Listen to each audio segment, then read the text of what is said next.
السلام عليكم ورحمة الله وبركاته. دار النشر المعرفة Univers Plus vous propose un soutien scolaire à distance. Donc, pour la première année collégiale, toujours avec le chapitre 1, Observation des milieux naturels, ملاحظة الأوساط الطبيعية. On va utiliser comme toujours notre manuel scolaire Univers Plus. On va prendre la page 20. Il s'agit des exercices d'évaluation. Voilà. Donc, exercice d'évaluation, comme je viens de le dire, restitution des connaissances, استرداد المعارف. سنبدأ بالجزء الأول, restitution des connaissances. Notre exercice 1 nous demande, petit a, définir les mots suivants, c'est-à-dire on doit donner des définitions: milieu naturel, vivant, non vivant, biodiversité, unicellulaire, pluricellulaire. Et la question B nous demande d'identifier parmi les lettres ci-dessous celle qui correspond au vivant et celle qui correspond au minéral.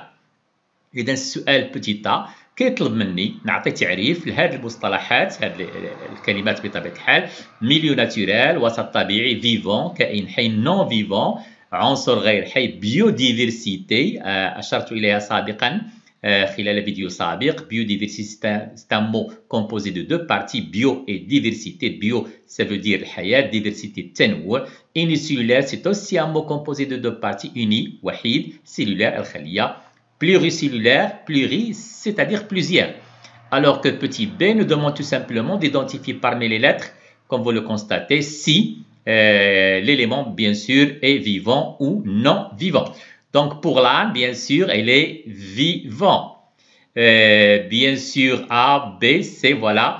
Pour l'araignée, elle est vivant aussi. De même, plante de tomates vivante. Le granit, c'est une roche non vivant. Voilà, c'est un minéral. Une fleur, bien sûr, vivant. Les fraises, vivant aussi. Les nuages, non vivant. L'eau, non vivant. Notre canard, il est vivant, bien sûr. Et cet insecte, il est vivant aussi. Les glaces, bien sûr, il est non vivant. Et enfin, cet arbre, il est vivant aussi. Voilà, c'était clair un petit peu. Voilà. قمنا بتحديد العناصر الحية والعناصر الغير الحية. بالنسبة للبتي a, c'est-à-dire les définitions, donc milieu naturel, c'est tout simplement هذا استرداد المعارف، يعني التعاريف خاصكم تكونوا عارفينهم بطبيعة الحال. Donc c'est tout simplement un milieu qui comporte une partie minérale non vivante sur laquelle se développent des êtres vivants, animaux et végétaux, dans laquelle vivent bien sûr ces animaux et ces végétaux. Ce sont des êtres vivants. Non vivants, bien sûr, c'est tout élément plutôt qui ne manifeste pas les caractéristiques de la vie. شنو هما les caractéristiques de la vie؟ أشرنا إليهم سابقا بطبيعة الحال. هو بطبيعة الحال توالد، تغذية، تنفس، bien sûr النمو. Donc le vivant, ce sont les éléments qui, bien sûr, possèdent les caractéristiques des êtres vivants. Bien sûr, la naissance, le développement, la mort, la reproduction, déplacement, nutrition, croissance et la respiration. Un être vivant est un organisme qui peut être unicellulaire ou pluricellulaire. Voilà. Unicellulaire, voilà, je l'ai déjà expliqué, c'est un organisme vivant constitué d'une seule cellule. كائن حي أو متعطي تكون من خلية واحدة. Pluricellulaire, organisme vivant constitué de plusieurs cellules. Biodiversité, diversité des espèces vivantes et leur caractère héréditaire. Donc voilà, je continue. Mettre le signe X devant la proposition exacte. Donc on en a déjà parlé. Donc l'âne, il est vivant. Je m'excuse, voilà. L'âne, il est vivant. Le granit minéral, c'est-à-dire non vivant. Les nuages non vivants. Insectes vivants. Araignées vivants. Fleurs aussi. Alors que l'eau et les glaces, bien sûr, minérales. Les plantes de tomates, les fraises, le canard et l'arbre, ce sont des vivants. Je continue. Passons maintenant à l'exercice 2, toujours avec la partie restitution des connaissances. Voici 3 affirmations. Pour chacune, dis si elle est correcte ou pas, corrige les affirmations fausses. عندي 3 ديال الاقتراحات وكيطلبوا مني بطبيعة الحال أن نحدد الصحيح منها والخطأ والخاطئة منها بطبيعة الحال. سوف ينبغي علي أن أقوم بتصحيحها. Lisons la première affirmation. Donc, toutes les cellules sont constituées par les éléments suivants: cytoplasme, membrane cytoplasmique, vacuole, chloroplaste et noyau. A, c'est une affirmation fausse.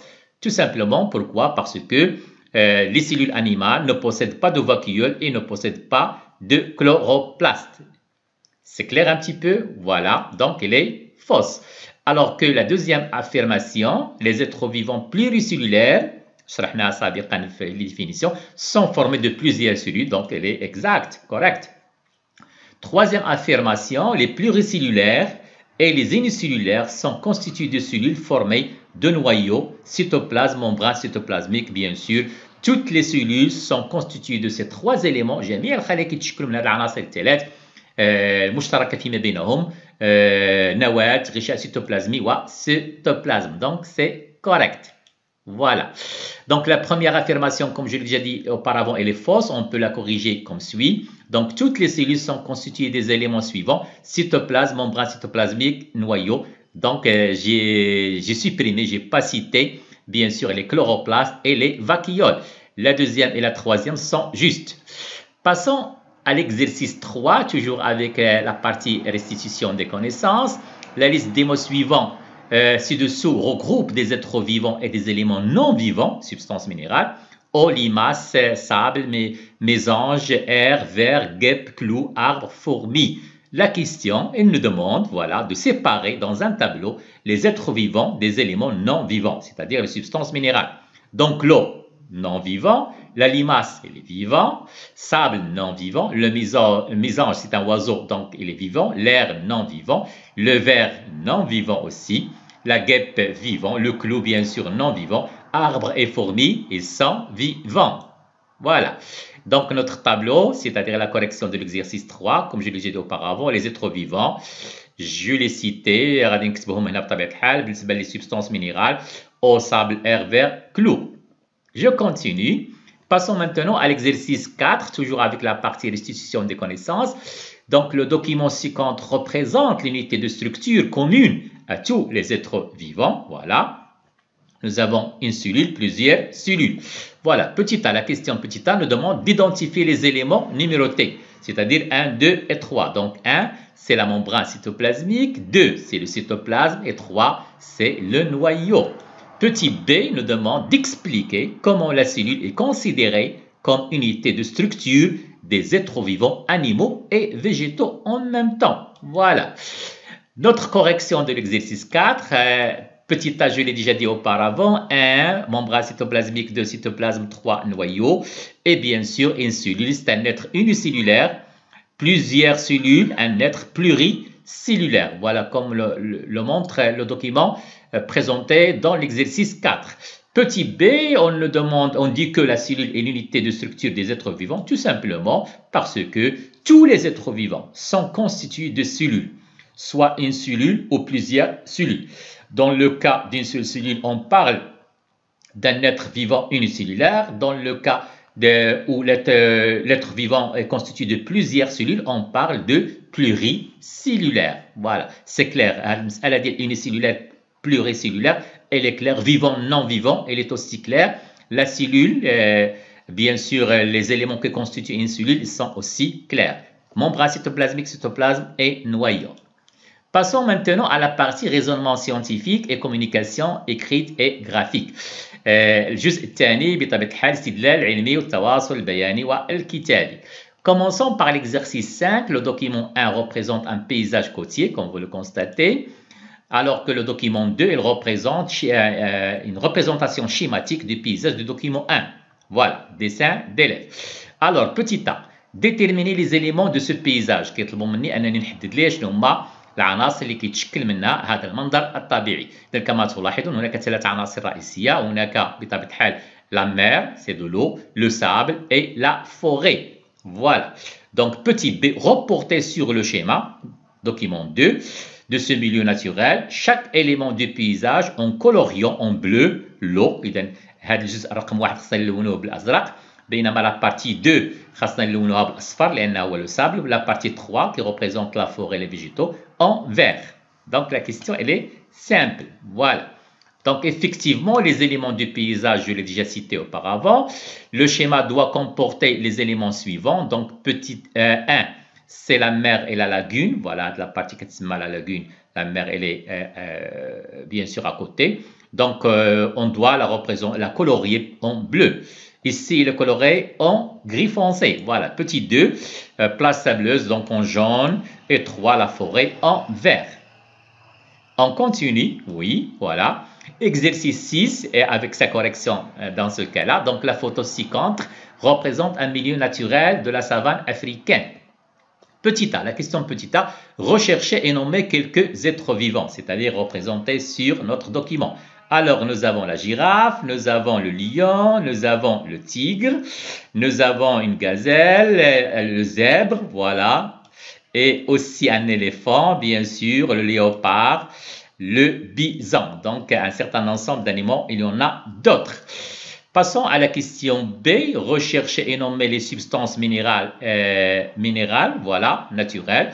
Donc, effectivement, nous avons l'air atmosphérique, bien sûr, constitué de gaz, CO2, d'oxygène et la vapeur d'eau.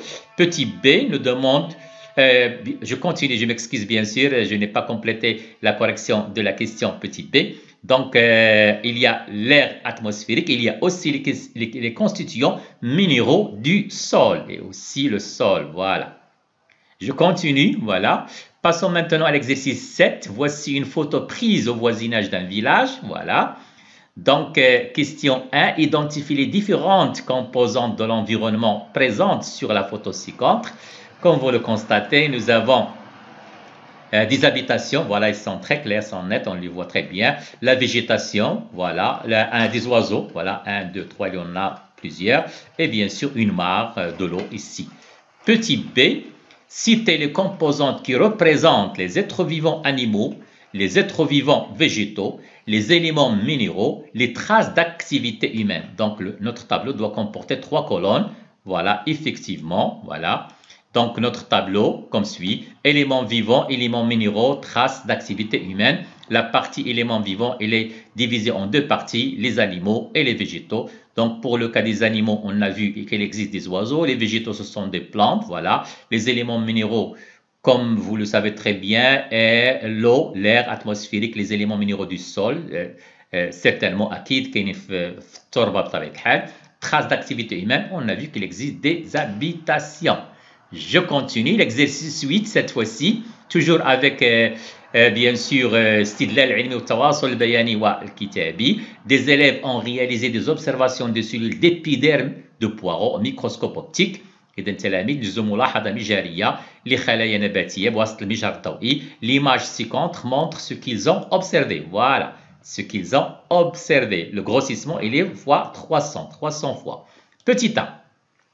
Réaliser un schéma légendé d'observation d'une cellule, ça sera simple bien sûr. Je vais prendre une cellule et je dois bien sûr en faire le schéma sans oublier la membrane cytoplasmique, le noyau au milieu, au centre et aussi le cytoplasme. Généralement, on colore le cytoplasme en jaune. Voilà, petit b. s'agit-il d'une cellule animale ou d'une cellule végétale؟ هنا كيطلب مني انني نحدد ليه هل الامر يتعلق بخليه نباتيه ام خليه حيوانيه. Voilà, déjà l'énoncé, on vous dit bien sûr qu'il s'agit du poireau, donc déjà on sait d'avant qu'il s'agit bien sûr de cellules végétales, mais je dois le justifier. Voilà. Donc, le dessin d'observation, le schéma d'observation d'une cellule d'épiderme d'oignon, la membrane cytoplasmique est collée à la paroi. Voilà notre schéma qu'on doit dessiner, comme je l'ai déjà dit, sans oublier la paroi puisqu'il s'agit d'une cellule végétale, le noyau, cytoplasme, la vacuole. Donc maintenant, pourquoi on peut affirmer qu'il s'agit d'une cellule végétale et non pas d'une cellule animale? On en a déjà fait la comparaison في فيديو سابق اعتذر بطبيعة الحال وبينا الفرق بين الخلية الحيوانية والخلية النباتية. الخلية النباتية تتوفر بالإضافة على العناصر الثلاث غشاء cytoplasme ونواة على la vacuole et la paroi. Effectivement, tout simplement, ils ont une forme géométrique, عندهم واحد الشكل هندسي. Généralement, bien sûr بالنسبة للخلايا الحيوانية بيضاوي أو كروي الشكل تقريبا، ولكن ليس دائما، يعني ما يمكنناش نعمموا هذه المسألة هذه. Donc ثانيا bien sûr présence d'une vacuole, on la voit très bien, et aussi bien sûr présence d'une paroi. Merci et bon courage.